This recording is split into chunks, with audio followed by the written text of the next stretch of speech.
ضرور ہم لوگ سے بچ ہی کوئی نہیں سکتا. تو یہ حضرت عیسیٰ مریم کے زمانے میں بھی آ جائیں گے. جب دجال کو قتل ہوگا، قتل ہونے کے بعد یہ سارے پھر یہودی مریں گے، کوئی نہیں بچے گا. یا ایمان لے آئیں گے، ایمان لے آئیں گے بچے گا، ورنہ کوئی نہیں بچے گا. یہود کا مکمل خاتمہ عیسیٰ ابن مریم کے آنے پہ ہوگا. اس کو یہودی نہیں ہوگا کوئی دنیا میں، بس. ہاں جی، باقی بھی عیسائی بھی ختم ہو جائے، وہ ایمان لے آئیں گے. عیسائیوں کا خاتمہ یہودیوں کی طرح نہیں ہوگا، یہ ایمان لے آئیں گے عیسائی. تو یہ ہے اے بنی اسرائیل اذکروا نعمتی، میری نعمت یاد کرو. التی انعمت علیکم، وہ نعمت جو میں نے تم پر کی تھی. کیونکہ فرعون کی غلامی، توبہ توبہ توبہ، آج کے ظلم سے بھی کہیں آگے تھی فرعون کی غلامی. کیونکہ سب سے بڑی بات یہ کہ بچے ذبح کر دے رہے، بچے ذبح کر دے رہے، اور عورتوں کی نگرانی یہ نہ ذبح ہونے پائے، یہ نہ کہیں ماں باپ نہ اس کو مار دے اس لیے کہ بھائی اپنی آبرو بچانے کے لیے ان کو ہمیں استعمال کرنا ہے. لڑکیاں جوان ہو گئی، ماں باپ کے گھروں میں لڑکا ہے ہی کوئی نہیں بنی اسرائیل کا، لہذا فرعونی لے گئے. بس جو لڑکی جوان ہوئی لے گئے، جو لڑکی جوان ہوئی لے گئے، بس وہ ان کی غلام جو چاہے کرے. یہ بھی ایک دوہرا عذاب تھا. تو انعمت علیکم اوفوا بعہدی، میرا عہد پورا کرو. یہ عہد تو رات میں تھا کہ خاتم النبیین پر ایمان لاؤ گے، یہ عہد لیا تھا. ہاں جی، اور اس عہد کا انہیں پتا تھا تورات میں نبی صلی اللہ علیہ وسلم کے آنے سے پہلے کہ اوس اور خزرج جو انصار بنے، اوس اور خزرج کو بتایا کرتے تھے کہ نبی آنے والا ہے خاتم النبیین، تو ہم اس پر ایمان لائیں گے، تم ہمارے غلام ہوگے، تمہیں غلام بنائیں گے ہمیں، اور حکومت ہماری ہوگی. یہ انصار بڑے پریشان تھے اس سے. تو جب انصار ہی پہنچے مدینے میں، آپ نے دعوت دی، تو انصار کہنے لگے جب نبی دعوت دے اور ان کی بتائی ہوئی نشانیوں سے پہچانا نبی صلی اللہ علیہ وسلم کو انصار نے، یہ تو وہی نبی ہے، یہ نشانی ساری نبی پائی جاتی وہ نشانیاں. تو اب اگر جب خود دعوت دے رہے ہیں تو ہم ایمان لائیں گے تو ہمارا نمبر پہلا ہوگا، یہود بعد میں رہیں گے. فوراً ایمان لے آئے. ڈرایا تو ہوا تو یہود نے کہ ہم تمہیں غلام بنا لیں گے، ہم ان پر ایمان لائیں گے. یہ تھا کہ یہودیوں نے سنا فوراً ایمان لے آئیں گے، ہم اس سے پہلے ایمان لائے ہوئے ہوں. واپس جا کے اپنی قوم کا وہی نبی آ گیا جس کو وہ یہود بتا، وہ بھی ایمان لے آئے، غائبانہ ایمان لے آئے وہ مدینے کے اوس اور خزرج. اس لیے اگلے سال جو 80 افراد آئے اور باقاعدہ دعوت دے کر کہ آپ ہمارے ہاں آ جائیں. کچھ ساری قوم مسلمان ہو گئی ہے آپ کے پہنچنے سے پہلے یہودیوں کی بتائی نشانیوں سے، اور یہود منکر ہو گئے. ہاں جی، کیسی بدنصیبی. جو بدنصیبی ان کو بتاتے تھے انصار کو، وہ بدنصیبی اپنی قسمت میں آ گئی، اپنے اوپر پڑ گئی. تو میرا وعدہ پورا کرو، میں نے یہ عہد کیا تھا کہ تم ایمان لاؤ گے. اوفوا آپ بعہدکم، میں تمہارا عہد پورا کروں گا کہ تمہیں ٹھیک ہے عزت دوں گا، اکرام دوں گا، جو جس کا وعدہ کیا تھا کہ دنیا میں تم ہی اونچے ہوگے. وَإِيَّايَ فَارْهَبُونِ، اور بس مجھی سے ڈرو، اپنے سرداروں سے حکمرانوں سے ان سے نہ ڈرو، صرف مجھی سے ڈرو. ہاں جی، تو اب تقوی اور رہب، تقوی ہوتا ہے اپنا بچاؤ کرنا، نہ فرمانی ہو جائے، ناراض نہ ہو جائے اس سے کہ میرا رب ناراض نہ ہو جائے. یہ ہے تقوی، اللہ کے ناز سے ڈرنا. اور رہب یہ ہے کہ دوسرے ڈرنا، وہ نقصان ادھر مانو تو وہ نقصان نہ پہنچائے. یہ ہے کسی سے نہ ڈرو، مجھ سے ڈرو، بس میں سارے بچاؤ کروں گا تمہارے. فرحبون، مجھ سے ڈرو. اور وآمنوا بما انزلت، اور ایمان لے آؤ اس پر، بما اس پر، کس پر؟ انزلت، جو میں نے نازل کیا ہے اس پر ایمان لے آؤ. تو رات پر تو ہے تمہارا ایمان. اب اگر اس پہ ایمان نہیں لاؤ گے تو ایمان ختم ہو جائے گا، تو رات والا ختم، کیونکہ تو رات منسوخ ہو گئی. اب ایمان اس پہ لاؤ جو میں نے تم پر نازل کیا ہے، اور اس کتاب کے سچا ہونے کی دلیل یہ ہے کہ یہ کتاب تصدیق کر رہی ہے، مصدقاً تصدیق کر رہی ہے یہ کتاب لما معکم، اس کتاب کی جو تمہارے پاس ہے، معکم جو تمہارے پاس ہے، یہ کتاب اس کی تصدیق کر رہی ہے، کیونکہ جو نشانیاں بتائی تھی کہ ایسی کتاب آئے گی وہ سب نشانیاں اس میں ہے کہ کتاب عربی زبان میں ہوگی، لکھی لکھائی نہیں آئے گی، اور فرشتہ جبریل آیا کرے گا اتنی آیتیں لے کر جتنی کی ضرورت ہوگی، یہ سب لکھا ہوا تھا، اور کتاب وہ معجزہ ہوگی کہ کوئی اس جیسا کلام لا نہیں سکے گا، عاجز آ جائیں گے سب، یہ جو ساری نشانیاں ان کو بتائی ہوئی تھی وہ آ گئی، اور 3 چیزوں کے لیے اللہ تعالیٰ نے ان کو کہا کہ یعرفون کما یعرفون ابناءہم، اس طرح پہچانتے ہیں جیسے اپنے بیٹوں کو پہچانتے ہیں، ایک نبی صلی اللہ علیہ وسلم کے لیے، ایک قرآن کے لیے، ایک کعبے کے لیے، کیونکہ تینوں کو بتایا ہوا تھا تورات میں، اور تینوں کو اس طرح پہچانتے ہیں جیسے اپنے بیٹوں کو پہچانتے ہیں، کوئی مغالطہ نہیں ہے ان میں، تو تصدیق کرتی ہے اس کی جو تمہارے پاس ہے تورات کی، پھر کیوں نہیں مانتے؟ ولا تکونوا اول کافر میں، نہ بنو سب سے پہلے کافر اس کے، منکر، سب سے پہلے منکر اس کے تم ہی نہ بنو، کیونکہ دوسرا کوئی انکار کرے تو وجہ سمجھ میں آتی کہ اسے پتہ نہیں، تم جانتے ہوئے کہ یہ کتاب سچی ہے، اسی کتاب کو آنا تھا، اسی کا ہم منتظر تھے، پھر انکار کرو تو یہ سب سے پہلے کافر ہونے والی بات، تو نہ بنو اس کتاب کے سب سے پہلے کافر، اور نہ بیچو میری آیتیں تھوڑی قیمت میں، وہ آیتیں تھی تورات کی کہ اس میں جو جنبی کا ذکر تھا ان میں تعویلیں کرتے تھے، توڑ مڑوڑ بیان کرتے تھے، یہ بیچتے تھے آیتیں، جی، اور آج بھی ملحدین ہیں، بدعتی ہیں، وہ یہی کام کرتے ہیں، یہ آیتوں کے معنی بدلتے ہیں اپنی مرضی کے مطابق۔ اب غلام محمد پرویز تھا کہ الحمدللہ رب العالمین، تو رب العالمین کو تمام جہانوں کا رب، وہ کرتا تھا نظام ربوبیت، کہتے رب تو ہے ہی نہیں، جی، وہ کہتا نظام ربوبیت، یہ کہتا تھا الحمدللہ ہے کہ سب تعریف ہے اس اللہ کے لیے جو نظام ربوبیت ہے، بس یعنی اللہ نہیں ہے، اللہ ایسے لوگوں نے بنا لیا ہے، ایک ربوبیت کا نظام ہے جو آج خود چل رہا ہے، ربوبیت کا ایک نظام ہے جو خود چل رہا ہے، لوگ اس سے پل رہے ہیں، یہ تھا نظام ربوبیت، یہ ہے آیتیں بیچنا تھوڑی قیمت میں، جی، کیونکہ دنیا میں تھوڑی قیمت ہے، دنیا کی کیا حقیقت ہے آیتوں کے مقابلے میں؟ اللہ کی آیت تو بڑی قیمتی ہے، دنیا نہیں اس کی قیمت بن سکتی، تو نہ بیچو میری آیتوں کو تھوڑی قیمت میں، وَإِيَّايَ فَاتَّقُونِ، اور مجھے سے ڈرو۔ اب قرآن نے تمام انبیاء علیہ السلام کو گویا بشر کہا، اور یہ کافر چونکہ الزام، تم تو بشر ہو، اللہ نے یہ کہا کہ بشر نہ آئے تو اور کون آئے؟ فرمایا کہ اگر فرشتے یہاں موجود تو تمہیں فرشتے بھیجتا، اگر زمین میں فرشتے بس رہے ہوتے تو میں فرشتہ بھیجتا رسول، جب زمین میں بشر بس رہے تو بشر کو ہی آنا تھا۔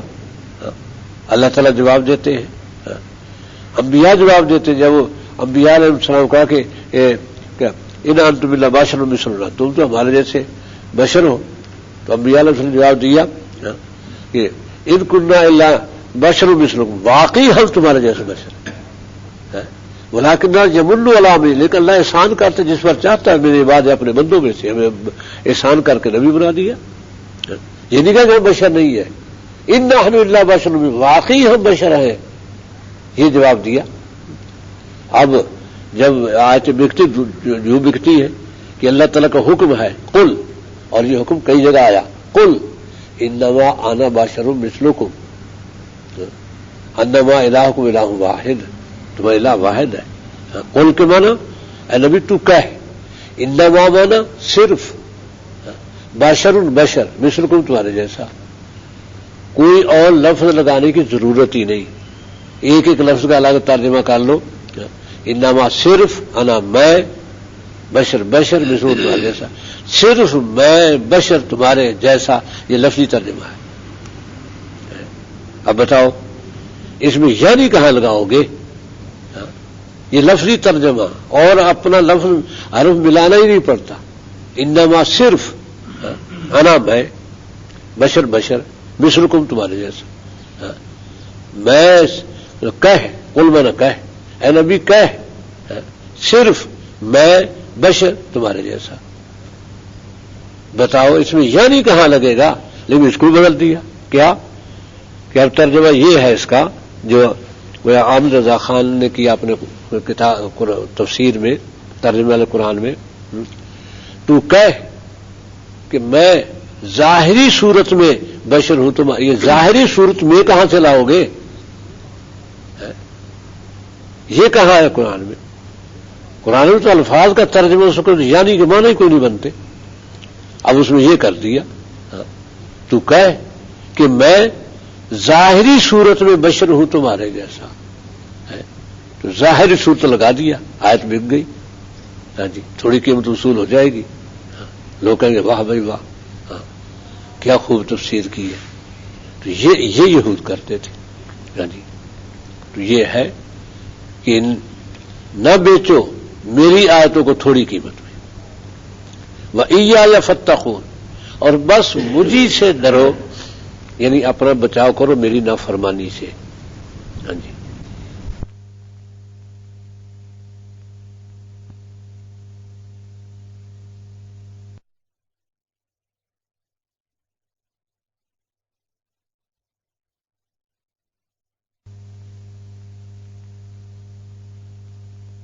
کون سی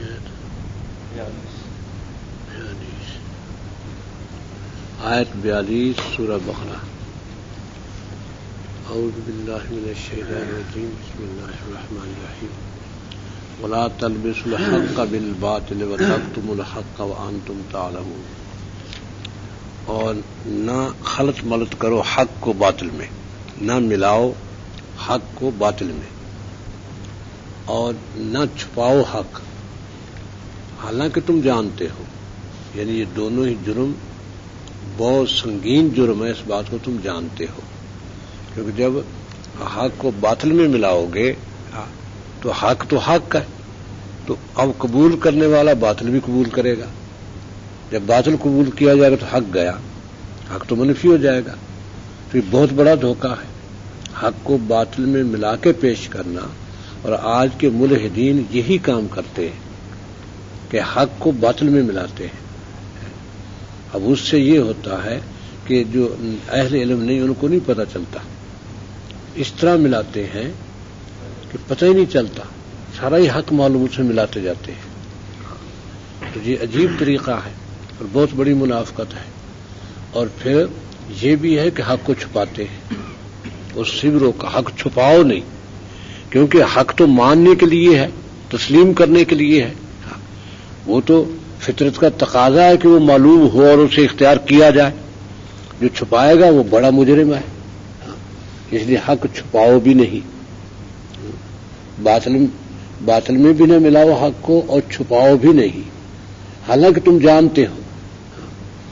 لہذا یہ ایسا کرتے تھے، اسی طرح سے کہ ایک بات صحیح کہہ دی اس میں کچھ باتیں اور ملا دی اپنی طرف سے، وہ یہ فضیلت کہہ کہ یہ فضیلت ہے، اس میں بڑی افضلیت ہے، اور باتیں ملا دی، تو یہ اور بعد میں بھی جو اسلام میں آگے ملحدین یا داعیان جہنم آئے،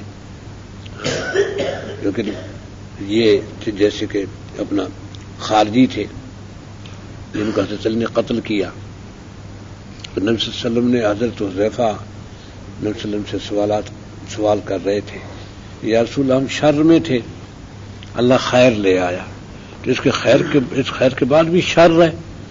فرمایا ہاں، تو فرمایا نجات کیا ہے؟ فرمایا السیف، تلوار۔ تو یہ حضرت ابو صدیق میں کے زمانے میں پیش آیا کہ ایک دم وہ مرتد ہو گئے لوگ، اور کچھ علاقے رہ گئے ورنہ سب ایک دم منحرف ہو گئے.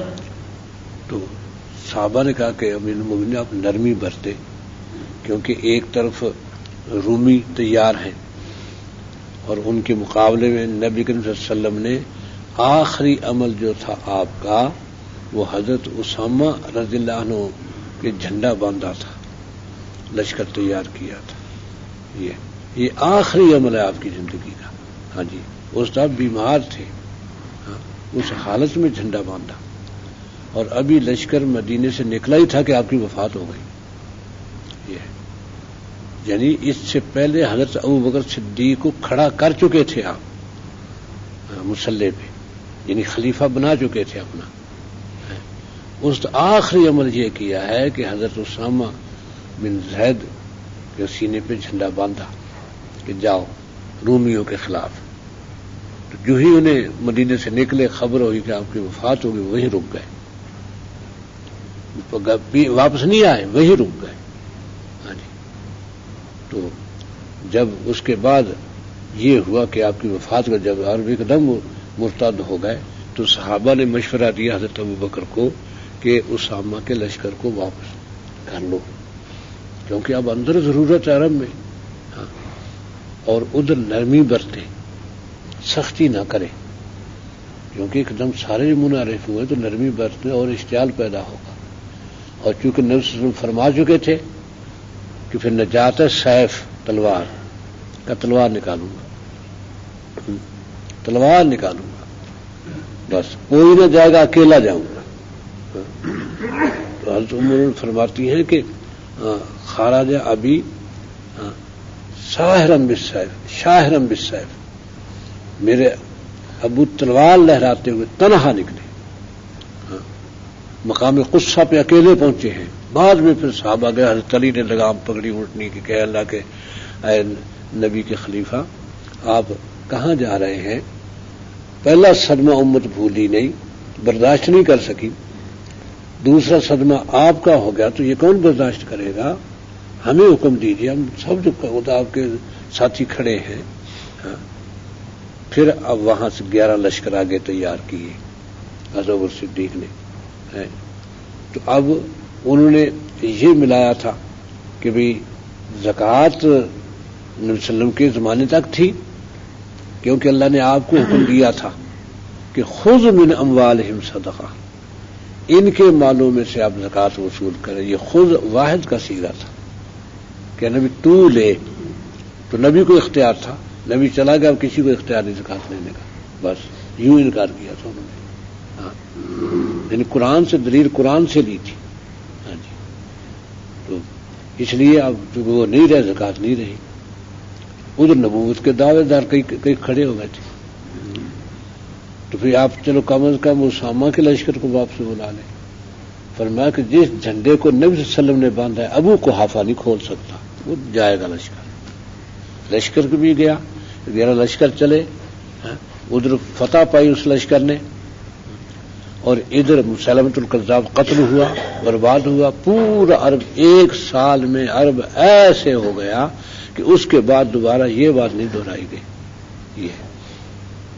تو یہ ہے کہ پھر جب خارجی آئے، یعنی حضرت عثمان رضی اللہ عنہ شہید ہوئے، تو اس وقت سبائیوں نے بڑی افواہیں پھیلائی، کیونکہ حضرت عثمان رضی اللہ عنہ 100% ان الزامات سے پاک تھے جو ان پر لگائے گئے، اور اب بھی تاریخ میں گویا تاریخ کی کتابوں میں اب بھی ان کا ذکر ہے. 100% پاک تھے ان سے. کیوں کہ اگر کوئی بات ہوتی تو نبی صلی اللہ علیہ وسلم پہلے حضرت عثمان کو بتا دیتے. اس لیے کہ نبی صلی اللہ علیہ وسلم وصیتیں کر رہے ہیں آخر وقت میں. کہا مجھے حضرت عمر سے کہا کہ مجھے بلا دو، تو فرمایا کہ یا رسول اللہ عمر کو بلاؤں؟ فرمایا نہیں. تو کہا کہ اپنے ابو کو بلاؤں؟ کہا نہیں. تو آپ کے چچا زاد بھائی علی کو بلاؤں؟ کہا نہیں. میں نے کہا عثمان کو بلاؤں؟ کہا ہاں ہاں عثمان کو بلاؤ. عثمان کو بلوایا گیا. ہم کہتے ایک طرف سمٹ گئی پردے میں، لیکن ہم سن رہے دیکھ رہی تھی سب کچھ. آپ نے عثمان کو، آپ لیتے ہوئے تھے، عثمان کا سر پکڑا، کان اپنے منہ کے قریب کیا، باتیں کرتے رہے دیر تک. ہم صرف عثمان کا چہرہ دیکھتے کہ لون عثمان یتغیر، عثمان کے چہرے کا رنگ بدل جاتا تھا. ہم سمجھے خوفناک بات بتائی جا رہی ہے، خوفناک بات ہے. پھر چھوڑ دیا، پھر پکڑ لیا، پھر دیر تک آہستہ آہستہ باتیں کرتے رہے، پھر چھوڑ دیا، پھر پکڑ لیا.